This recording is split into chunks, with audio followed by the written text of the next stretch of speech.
Hello, this is Elizabeth Kemigisha from YHA. Next week, the UK and other countries are going to be celebrating the Intergenerational Week, and they are looking at seeking to understand and also to celebrate how different generations come together to, share knowledge, to learn. And so at YHA, we thought it would be a wonderful opportunity for us to take this chance to also discuss, issues around knowledge sharing for different generations. How does that look like? Social isolation, and also intergenerational conversations within the workspace. And so I am joined by Sandra, who is with YHA as part of our leadership team and looking at strategic growth and partnerships. And so we are going to have this discussion. Yes, and it's so interesting to be on the older side of the generational divide. Yeah, and to see how, the two generations, our generations that we're representing, what we think, and we're really, really sharing our thoughts and our opinions on different things. So we shall jump right in. Sure. In what ways do you think intergenerational knowledge sharing can benefit workplaces like YHA, as well as the communities that we serve? Yeah.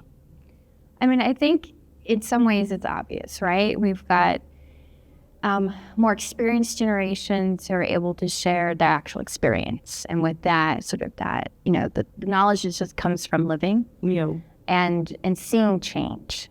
And I think when I look back, that's one of the things, because I remember my 20-year-old self very well. Sometimes I'm shocked at how quickly time goes by. Yeah. But it's one of the things that when I think back of some of the things that have changed, part of that is an awareness of how long change can take. Yeah. And that in the moment, as it's happening, sometimes it feels like it's not happening fast enough, right? Yeah. And so when I think about what we really bring as we bring generations together, the strength of it is we have that energy and the drive that's coming from a lot of our younger people who are still very optimistic, and they have so many great ideas, and they're still taking risks and trying to really push things. And I think, for better or for worse, part of what comes with age is an awareness that sometimes it doesn't pay off. And sometimes there can be lessons learned with that, that there can be a lot of failure and change, and some of it more costly than others. And so there is just a kind of slowing down and more questioning, more assessing, and then with that, kind of more cautious moving forward. And I think we balance each other because it's important to make sure we're not moving too slowly or too cautiously. But sometimes it's also important to make sure we're not running forward too fast and shaking things up too much, and in that process hurting people that we don't intend to hurt. Yeah. I think when you talk about learning, for me, I think that intergenerational knowledge sharing holds space for unlearning on both sides. Mm-hmm. So what our realities could be now for the younger generation, when you sit with someone from another generation, you're able to unlearn quickly and say, you know what, maybe I shouldn't go that direction. Maybe we can do things differently, because you've seen, like you've been saying, you have seen and you have learned that. Just a quick example on change taking time. And for us, we want change and we want it now. And so that space for unlearning, but also space for learning. Who doesn't want to get insight? Yeah. But also for the older generation to also learn from us, the younger generation, that, things like technology, but also the risk taking that you're talking about, to do things differently. So I think intergenerational knowledge sharing holds space for that. I also think that it allows for us to have wisdom for new things, because there's that applied knowledge that the older generation has, and they're able to give new things that level of perspective. Mm. But also, for the younger generation, they're able to critique, to say, you did this, but that won't work now. Or you did this, maybe you missed something like this. So I think it's beautiful in that sense that, those things can happen. Have you noticed any differences or perspectives towards work between generations? I think the answer is yes. But it's not necessarily a bad thing. I mean, norms change, and obviously technology is changing us quickly. We all know that so many of us went remote with COVID. I know at Weiger we were already remote, so there wasn't quite as much shifting happening. Yeah. But when I think about when I first entered the workforce, there were these expectations even about how we dressed. And, there are a lot more stringent codes between how women in the workplace dressed versus men in the workplace. Yeah. And we were the generation trying to change that. And so I feel like regardless, there's just a natural evolution that happens. So I kind of welcome the perspective. I think, myself, even working in a more remote space than I ever have in my work history, it does give you some balance in your life. It gives you a little bit more flexibility. And so I think, I'm really appreciative of the changes that have been happening.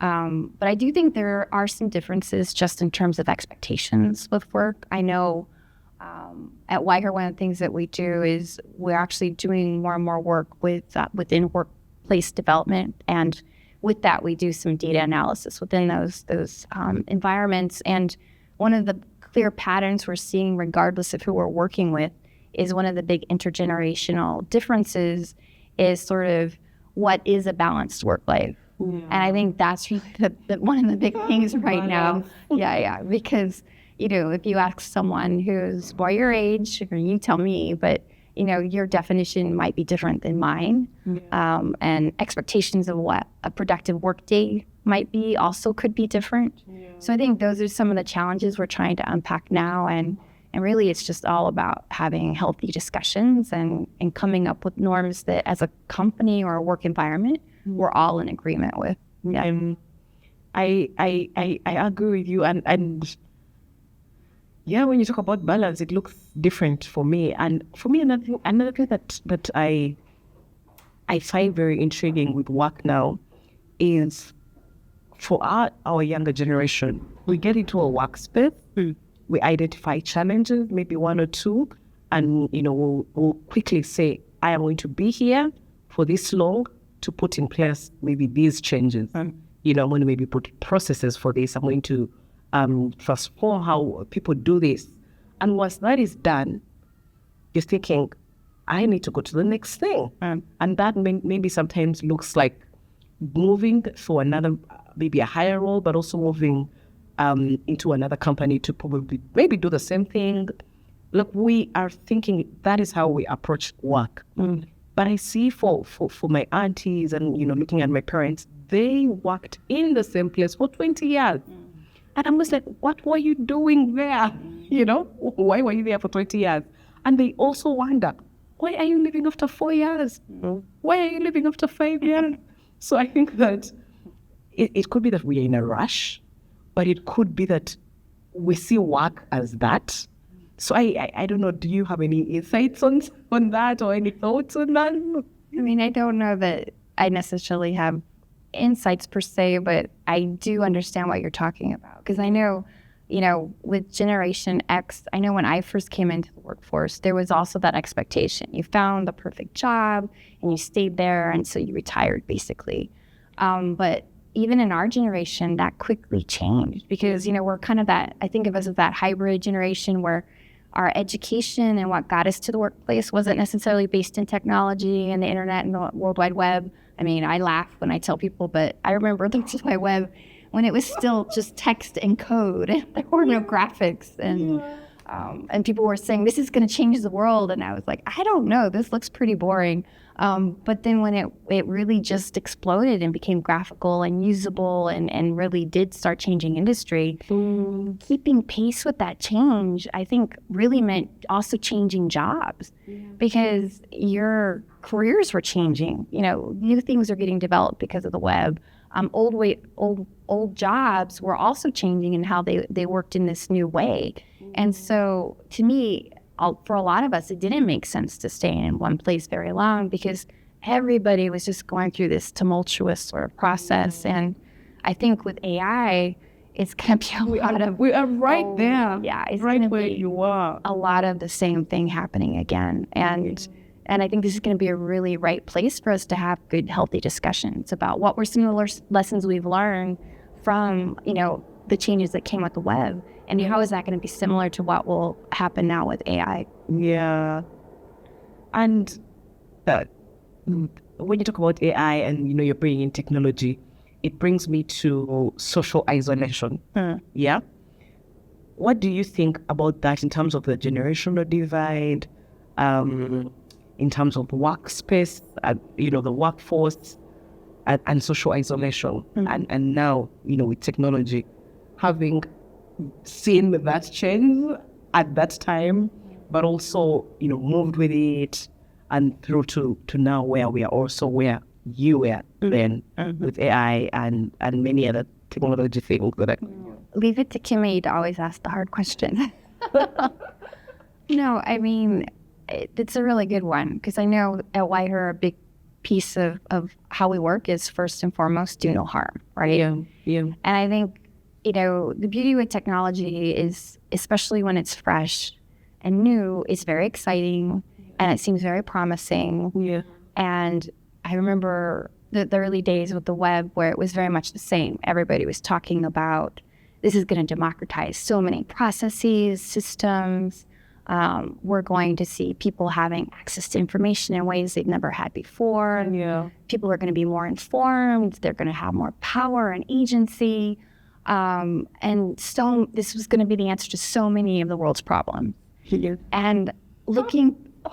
Like when I hear you saying that, it is just like history is repeating itself, because that's exactly what we're saying now for AI and other things that are happening now. And on one hand, it's like, yes, it brought about a lot of really positive changes and things.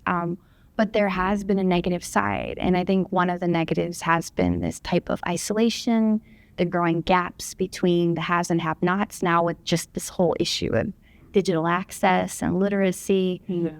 We have these expectations now of people having, smartphones and mobile money. I mean, even here in Uganda, I've been struggling because I'm like, I don't have the mobile pay and I got to get with it. But it's just, and things keep changing so quickly. So as soon as you get set up on one app, it's like you got to go to another app. And for me, I'm just saying it's a little exhausting.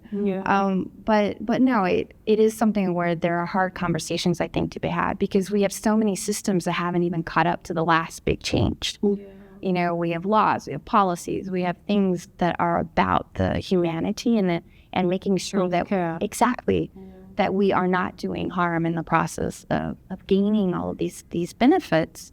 We're still not quite there. And so even for myself, I just wonder what's going to happen now with this next, evolution with AI, because there's still so many things we have yet to grapple with. Yeah. I think also in line with technology, for me, social isolation just comes also, family, but it also comes just even in the workplace where when it's physical, you meet each other, you interact with someone, someone. If, for example, you're supervising someone or you are just even colleagues, when you meet each other, there's a certain expectation and grace that comes with maybe deadlines, that comes with creating, that comes with different things. And yet, when you are, doing things via technology, even family, just managing a family, I would only imagine marriage or even siblings, and things get lost in translation, in the tone, in how you talk. And so I think that sometimes how we have to be intentional. We have to be intentional to ensure that we're not isolating people, especially because of their age and their failure to maybe keep up with technology or maybe keep up with how we do things. Especially, for example, if you have young people, in certain roles, and those are the roles that are in charge of maybe engagement, or those are the roles that are in charge of, team building. You have to ensure that you are actively thinking about not isolating people or even for, if older people, the older generation is in charge of setting the pace of how, maybe like for example, the leadership team, to constantly think that, oh, we have younger people in the team, and how do we think about those? And so I think, social isolation, it's easy to, it's possible for it to happen if there's no intentionality. And it's so complex, because I know this is another area that for me has been interesting when we've been doing some of our workforce development and capacity building work, where we're seeing in the data that this is another issue that really cuts across the generational divide, so to speak. Because too, I think we're defining it differently. We've got younger generations really looking at mental health issues in a very serious way. They're bringing it to the workplace and they're saying, let's talk about it. And you have maybe older generations that are more reticent. They're not quite comfortable, or they may not yet see it as a true issue, a true problem. But it's an important one. I think, the other thing I would love to see us talking more about is the actual health cost to being so much online as well. Because, one of the things when we're communicating like this, and I love being here in person with you, Kimmy, is we're exchanging energy. We have light from the room.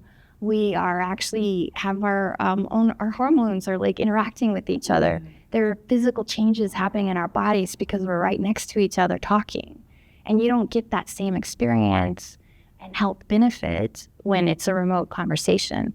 And I just think there's things we're not even yet asking ourselves about. What is the cost to everything being remote? And it's not that it means we shouldn't be, but that we need to just be more intentional. What's the right balance, and how we make this tool of technology work for us? Yeah, and the change that is happening, because it is also, I know that, for example, in the US or in Europe, there are distances, between how families maybe live, which may not necessarily be the case here in Uganda, because you'll all come to Kampala and just live 20 minutes away and 30 minutes away. But also some siblings leave the country. Some people's family members are, far. And I think that then you just will not be able to maybe speak with your grandparents because they can't manage technology, or you are not, or even the younger people are not able to speak to the older ones because of just a preference of what technology works for them. And so that causes a divide. And, also in our interventions, we apply our methodology idea to just understand those issues as well in the communities and ensure that people are not being left out of services because of age. So I think that there are measures that can be taken in place, and that will take me to our final question. What can we do to ensure that the intergenerational knowledge sharing is happening, that issues, and we just picked out social isolation. That doesn't mean that that's the only issue that comes from a generational divide in the workforce or in the communities. That is the only issue we just picked out to talk about. But what can we do? What can be done? What approaches? What tools? What are your thoughts on what can be done to ensure that we are advancing our development outcomes, and we are also advancing within the workforce together, and not leaving anyone out because of age? What can be done? Yeah. Well, one of the first things that can be done is I can ask you that question and I can listen. Yeah. What do you think? Yeah. Are some of the things that we need to do? Okay. Interesting. So for me, I think it's being proactive. I think that for the younger generation, we need to be aware that there are things we don't know, and that there are things that have happened that we can learn. And so we come with that proactiveness. And the reason why I'm saying proactive, because it's easy for you to know that you don't know and just sit back and be like, yeah, I'll Google, I don't know, and you just stay there. But be proactive in the sense that, read, but also set up meetings. I will come to your calendar and say, Sandra, you have been doing communications for a long time. I'm having this challenge. can we speak about that? You know, set up those meetings, look up someone on LinkedIn, reach out, you know, be proactive about that learning and unlearning. And then I think that for the older generation, it would be the same proactiveness where there are things that we could help with, that there should be that, I think, humility on both sides, but proactiveness in terms of, hey, I have been doing communications for a very long time, but there's this challenge. I have to communicate, you know, you have to communicate maybe on for Whitehouse stuff, and, you know, we have a big chunk of people who are young, and you're like, Kemi, how do you think we can do this? So that level of proactiveness is one of the things that I definitely think where you use tools, you use peer assists, like I've talked about. We have a book club at YHA that I think is very interesting, because when we're discussing a book, because of that difference in not just even in generation, but even where we stay, I find that it's very interesting that someone will share something and you're like, that's your reality, which is different from my reality. But that could be something that we can discuss, and my thoughts or my experiences can help you, so that, you know, approach the existing platforms with that in mind, that there's something to learn from someone that's older than you, and you have something to teach. Yeah. No, wise words. And I love your focus on intentionality, because I think that's just really the key part, that we just have to be super intentional about wanting to learn from each other. And, you know, one of the things that I love that you didn't yet mention was mentorships. But they can go both ways. I think we usually think it's about a more experienced career person mentoring someone just entering, right? Yeah. But it can really be the other way, where you can help me understand some of the new technology, or get up to speed with some of the lingo. I mean, language also is just changing at micro speed. And the platform. And how to talk about it. I mean, you know, everyone jokes about, but there's terminology is changing every day.